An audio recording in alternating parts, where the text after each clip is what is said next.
ಆಯ್ತು.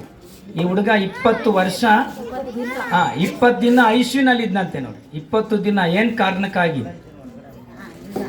ಹಾರ್ಟಲ್ಲಿ ಏನೋ ಒಂದು ಸ್ವಲ್ಪ ಪ್ರಾಬ್ಲಮ್ ಅಂತೇಳಿ 20 ದಿನ ಐಸಿಯುನಲ್ಲಿ ಇದ್ದು ಡಾಕ್ಟರ್ ಎಲ್ಲ ಟ್ರೀಟ್ಮೆಂಟ್ ಕೊಟ್ಟು ಬದುಕೋದಿಲ್ಲ ಅನ್ನೋ ಸ್ಟೇಜಲ್ಲಿ ಇದ್ದ. ಇವನಿಗಾಗಿ ಪ್ರೇಯರ್ ಮಾಡಿದೆ. ಒಂದ್ಸಲ ಇವ್ರ ಮನೆಗೆ ಹೋಗಿ ಮಗುನ ಕೈ ಹಿಡ್ಕೊಂಡು ಪ್ರೇಯರ್ ಮಾಡಿದೆ. ಇವ್ರ ಅಮ್ಮನಿಗಾಗಿ ಅಪ್ಪನಿಗಾಗಿ ಇವತ್ತಿಗೆ ಮಗುಗೆ ಆಯುಸ್ಸು ಆರೋಗ್ಯ ಕೊಟ್ಟು ನಮ್ಮ ಮಧ್ಯದಲ್ಲಿ ಸಾಕ್ಷಿಯಾಗಿ ಇಟ್ಟಿದೆ.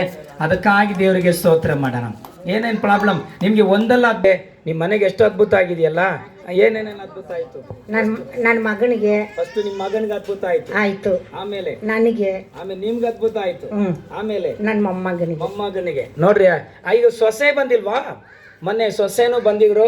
ಹೇಳ್ಬೇಕು ಅಂದರೆ ಪ್ರೇಯರ್ಗೆ ನಾನು ಹೇಳ್ತಿದ್ದೀನಿ, ಪ್ರೇಯರ್ಗೆ ಬರೋದ್ರಿಂದ ಇವರಿಗೆ ಪ್ರೇಯರ್ ಮಾಡೋದ್ರಿಂದ ಇವ್ರಿಗೆ ಅನೇಕ ಒಳ್ಳೇದಾಗ್ತಿದೆ. ಚಪ್ಪಾಲೆ ತಟ್ಟಬಾರ್ದ ಹೇಳ್ಬೇಕಂತ ದೇವರು ಎಷ್ಟು ಒಳ್ಳೇದು ಮಾಡಿದ್ದಾರೆ. ಆಮೇಲೆ ನೋಡಿ, ಎಷ್ಟೋ ಜನಕ್ಕೆ ಕೆಲವು ಮಕ್ಕಳಿಗೆ ಹಾರ್ಟಲ್ಲಿ ಹೋಲಿರುತ್ತೆ. ಕೆಲವು ಮಕ್ಕಳಿಗೆ ಹೇಳಬೇಕು ಅಂದರೆ ಕಿಡ್ನಿಲಿ ತೊಂದರೆ ಇರುತ್ತೆ.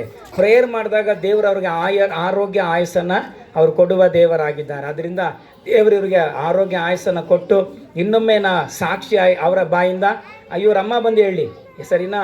ಇವರ